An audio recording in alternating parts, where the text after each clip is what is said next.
flooding at a time when many holiday travelers may already be heading to their destinations. Many small streams will approach being full, and some may experience minor flooding.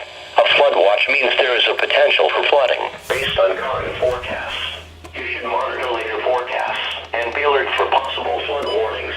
Those living in areas prone to flooding should be prepared to take action should flooding develop.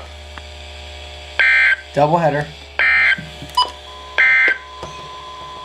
Flood watch in effect from midnight tonight through Wednesday afternoon. The National Weather Service in New York has issued a flood watch for all of southern Connecticut, southeastern New York, There's another one. New Jersey, So midnight tonight through Wednesday afternoon. Low pressure over the southeast states hopefully late they do this it. afternoon.